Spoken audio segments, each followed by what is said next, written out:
नमस्कार दोस्तों। कक्षा 6 विषय गणित प्रकाश के अध्याय 3 संख्याओं के खेल के इस दूसरे कालखंड में आपका स्वागत है। तो आइए शुरू करते हैं हम आज का वीडियो। आज की वीडियो में हम महाकोष्ठ से संबंधित जानकारी पर डिस्कस करने वाले हैं। आप देख रहे हैं कि आपके समक्ष यहाँ पर दो सारणियां दी हैं। इन सारणियों को आप ध्यान से देखिए और देखिए कि इन सारणियों की विशेषता क्या है।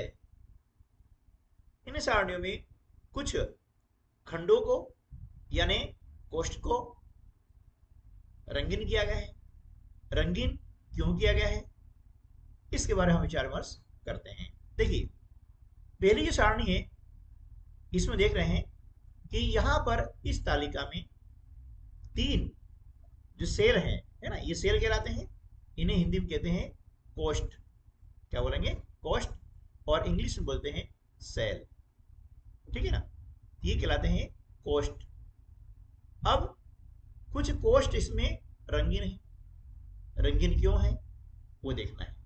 तो देखिए, जो भी कोष्ठ है ना रंगीन है उसके समीपवर्ती जो संख्याएं हैं वह इससे छोटी है।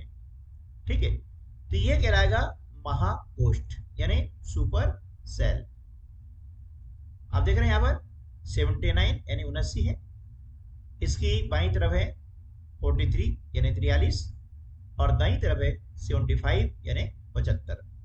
ठीक है, तो इन तीनों में सबसे बड़ी संख्या क्या हो गई? 79 हो गई है, इसलिए ये कहलाएगा महाकोष्ठ। ठीक है, अब देखिए आगे चलते हैं। 29 है, इसके बाईं ओर 10 है, दाईं ओर 28 है ना। तो ये संख्या जो है 29, ये दोनों ही संख्याओं से बड़ी है, इसलिए कहलाएगा ये महाकोष्ठ 29। है ना, ये वाला जो सेल है ये कहलाएगा महाकोष्ठ, बाकी ये कोष्ठ कहलाएंगे। है ना, सेल यानी कोष्ठ। अब यह 34वीं महाकोष्ठ है क्योंकि इसके जो बाईं ओर संख्या है वो इससे छोटी है। ठीक है, यदि बीच में आएगा तो अगल बगल में यानी दोनों तरफ जो है संख्या छोटी होना चाहिए, और यदि एकदम लास्ट वाला आता है बाईं तरफ या एकदम लास्ट वाला आता है दाईं तरफ तो वहां पर सिर्फ एक ही कोष्ठ उससे छोटा होता है। इसी प्रकार से हम देखते हैं तालिका 2। इसमें देख रहे हैं कि 626 वाला जो सेल है, कोष्ठ है, यह महाकोष्ठ है क्योंकि इसके समीपवर्ती जो संख्याएं हैं वो इससे छोटी है। 790 ये भी महाकोष्ठ है क्योंकि इसके बाईं ओर 342 है और दाईं ओर 694 है। दोनों संख्याएं इस संख्या से छोटी है। इसी प्रकार से 198 महाकोष्ठ है क्योंकि इसके बाईं ओर 109 है जो कि 198 से छोटी है।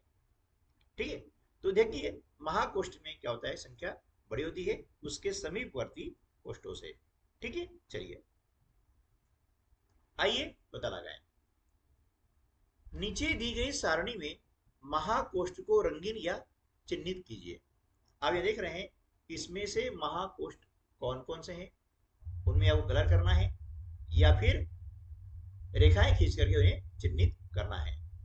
इसका हम हल देख लेते हैं इस प्रकार से कि देखिए, सबसे बाईं ओर जो लास्ट वाला सेल है इसमें संख्या है 6828 जो कि संख्या 670 से बड़ी है ना, इसलिए ये क्या हो गया, महाकोष्ठ हो गया और इसको हमने रंगीन कर दिया है। इसी प्रकार से हम देखते हैं कि 9435 है ना वाला जो सेल है वह महाकोष्ठ है क्योंकि इसके बाईं ओर और दाईं ओर जो संख्या है वे इससे छोटी हैं, यानी 9435 से छोटी हैं, 3780 और 670। ठीक, अब देखिए आगे चलते हैं। 8000 महाकोष्ठ है क्योंकि इसके बाईं ओर संख्या है 7308 जो कि 8000 से छोटी है। इसी प्रकार से 8000 के दाईं ओर संख्या है 5583, यह भी 8000 से छोटी है। इसलिए इस तालिका में 3 महाकोष्ठ हो गए हैं, ठीक है, और तीनों को हमने रंगीन कर दिया है। समझ में आया ना? चलिए अगला प्रश्न है, नीचे दी गई सारणी को 4 अंकों वाली संख्याओं से इस प्रकार भरिए कि प्रत्येक रंगीन कोष्ठ ही महाकोष्ठ हो। अब यहां पर संख्याएं आपको भरनी है और इस प्रश्न का उत्तर जो है प्रत्येक बच्चे का अलग अलग हो सकता है, ठीक है, क्योंकि हमें सिर्फ जो रंगीन कोष्ठ है इनको ही महाकोष्ठ बनाना है, यानी इनमें संख्या जो है इनके जो समीपवर्ती कोष्ठ हैं इनसे बड़ी संख्या आएगी। तो चलिए इसका हम कर लेते हैं हल इस प्रकार से, ठीक है ना। अब देखिए यहां पर देख रहे हैं कि 1258 लिखा हुआ है, ठीक है ना। तो इसके बाईं तरफ और दाईं तरफ दोनों तरफ संख्याएं छोटी होगी, है ना। अब ये संख्याएं आप चेंज भी कर सकते हैं, बशर्ते ये है कि इससे छोटी हो, है ना। इस प्रकार से प्रत्येक बच्चे का यहाँ उत्तर अलग अलग हो सकता है। अब ये संख्याएं इससे छोटी लिख देंगे, है ना।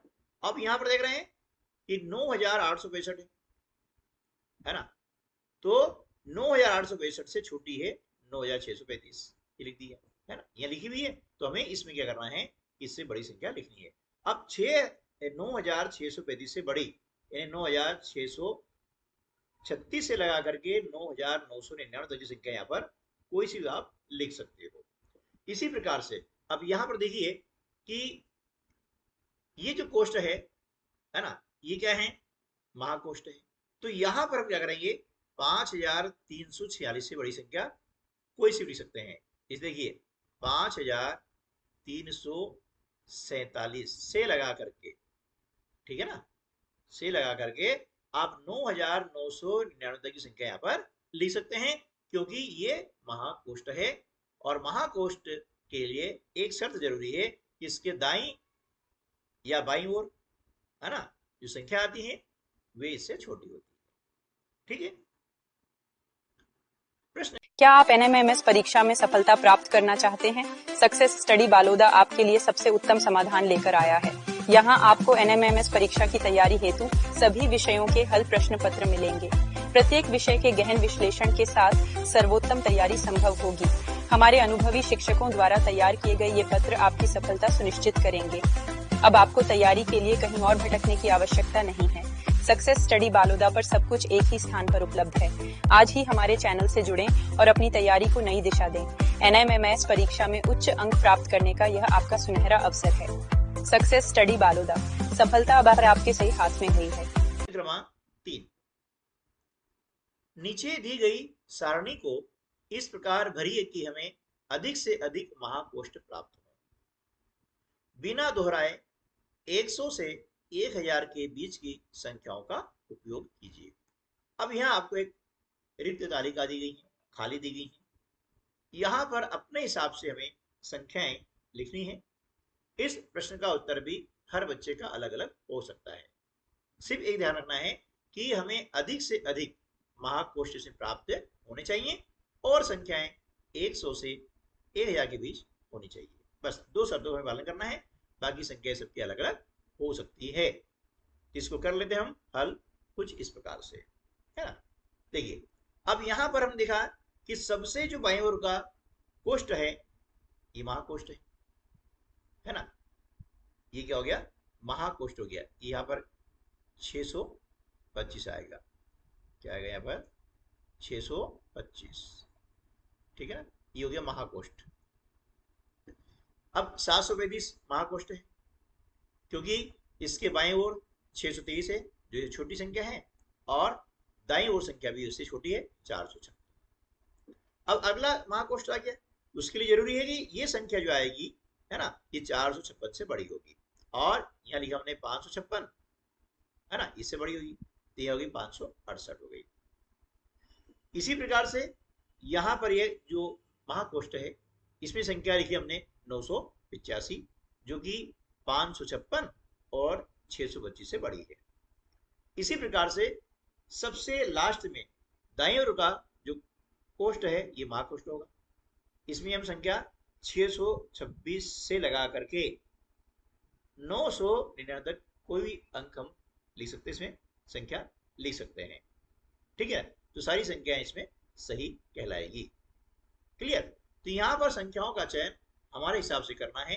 सिर्फ ध्यान रखना है कि ये संख्याएं 100 से बड़ी हो, मतलब 100 से 1000 के बीच की हो, और अधिक से अधिक महाकोष्ठ प्राप्त करने का ये सबसे सरलतम तरीका है, और इससे अधिक हम महाकोष्ठ प्राप्त नहीं कर सकते हैं, जितने कि यहाँ पर आपको दिखाई दे रहे हैं। यानी यहाँ पर 5 महाकोष्ठ आपको दिखाई दे रहे हैं।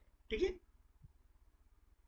प्रश्न क्रमांक 4, उपरोक्त सारणी में 9 संख्याओं में से कितने महाकोष्ठ हैं? है ना, कितने महाकोष्ठ हैं? 1, 2, 3, 4 और 5। तो यहां पर 9 संख्याओं में से कितने महाकोष्ठ हैं? 5 महाकोष्ठ हैं। ठीक है, तो 9 कोष्ठों में से अधिकतम 5 महाकोष्ठ हो सकते हैं, इससे अधिक नहीं हो सकते हैं।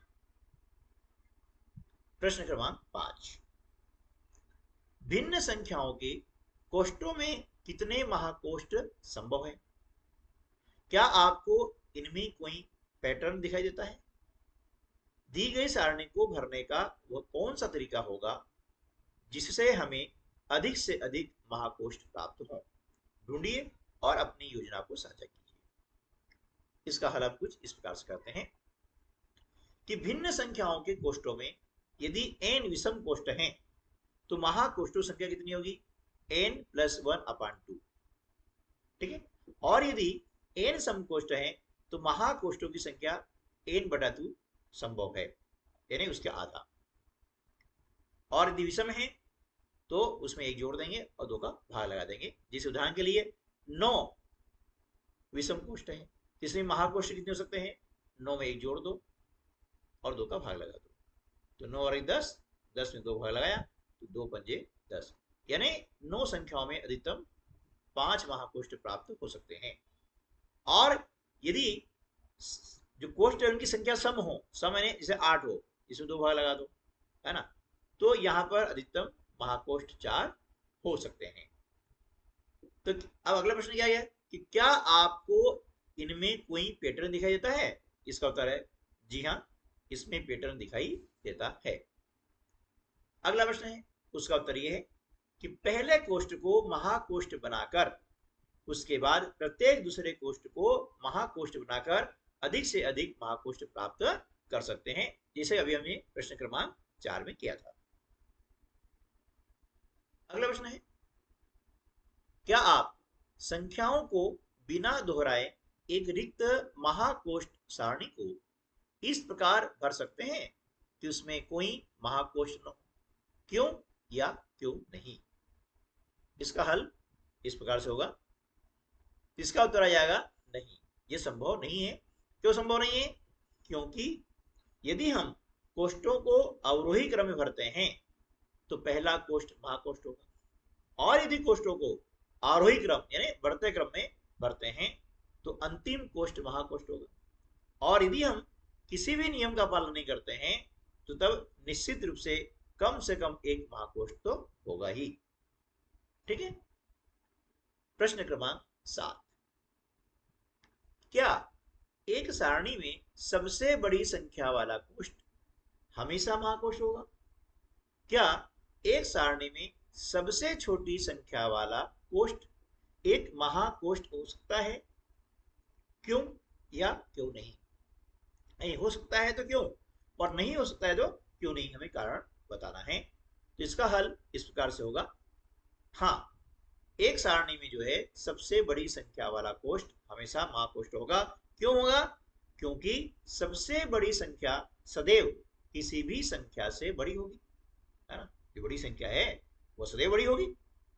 अब दूसरा इसमें प्रश्न है, क्या एक सारणी में सबसे छोटी संख्या वाला कोष्ठ एक महाकोष्ठ हो सकता है? नहीं हो सकता है।